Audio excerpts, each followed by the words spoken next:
各位老师、各位同学们，大家好。今天我们所要讲的主题是原子量与摩尔数。在讲摩尔数之前呢，我们要先知道原子量是什么。原子在我们生活周遭，例如这支粉笔，都是由许多原子所组成的。那既然原子那么小的话，那它的质量要怎么计算呢？所以目前以碳12为标准。用比的方式比出今天的原子量。可是为什么以碳12为基准呢？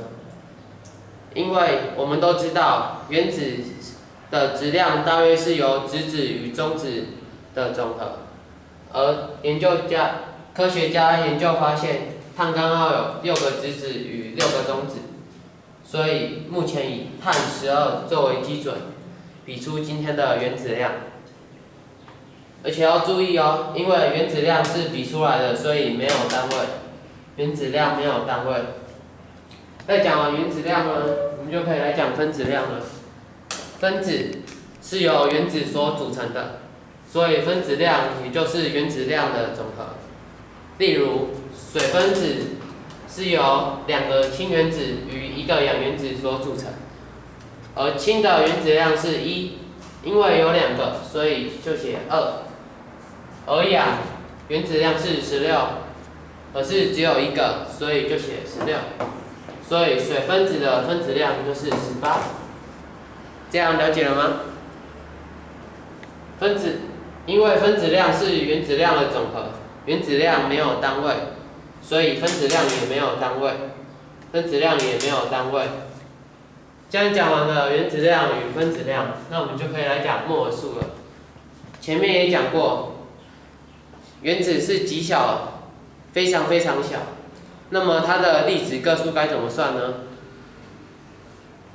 我们科学家很聪明，他就发明了一种叫摩尔数，一种新的名词叫做摩尔数，并定为1摩尔为6乘以10的23个粒子。而他们经过精密的测量发现，1摩尔碳有12公克。那请问12公克的碳有几摩尔呢？对，1摩尔。那么12公克的碳要变怎样才会变成1摩尔呢？是不是觉得很熟悉呢？对，12就是碳的原子量，所以12要先除以12才会变成1嘛。所以经由这个，我们就可以推断出摩尔数等于原子量质量除以原子量，所以等于12公克的，这边写12公克嘛，所以就12公克分之碳的原子量是12，所以等于1摩尔。这样了解了吗？既然讲完了摩尔数，我们就可以来讲例题。在讲例题之前呢，我们先来看刚刚推出的公式，摩尔数等于质量除以原子量或分子量，而粒子数呢就等于摩尔数乘以6乘以10的23次方。好，现在氧气现在有1摩尔，那质量是多少呢？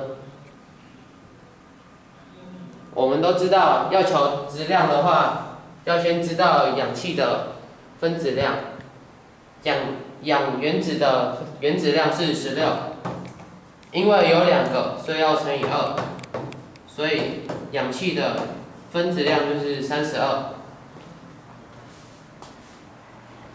然后呢，经由上面的，我们就可以知道质量等于摩尔数乘以分子量，所以等于32乘以1等于32。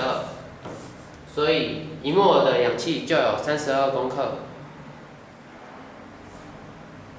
然后1摩尔，经由上面就可以知道分子数等于摩尔数乘以6乘以10的23次方。然后它现在有1摩尔，所以就1乘以6乘以10的23次方，所以等于6乘以10的23个氧分子。然后呢？现在问有几个，因为它有2个氧原子，所以还要再乘以2，所以有2乘以6乘以10的23个氧原子，这样了解了吗？接下来我们来讲甲烷。现在有32公克的甲烷，那请问它有几摩尔呢？我们都知道，要求摩尔数的话，要先知道它的分子量是多少。甲烷有一个碳，碳的原子量是12，加上氢的原子量是1，有4个，所以加上4等于16，所以甲烷的分子量是16。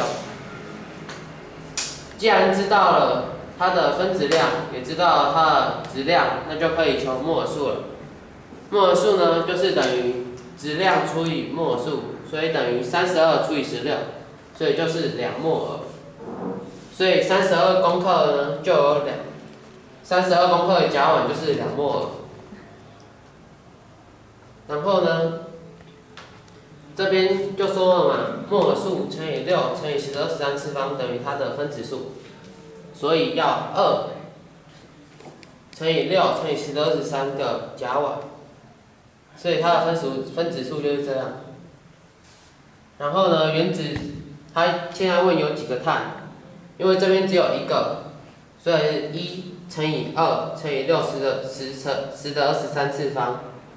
所以就是2乘以6乘以10的23次方个碳原子，然后氢也是一样，因为氢有4个，然后2摩尔，所以是8摩尔的氢，所以8乘以6乘以10的23个氢，这样了解了吗？这样各位有了解了吗？今天就先上到这里，谢谢大家。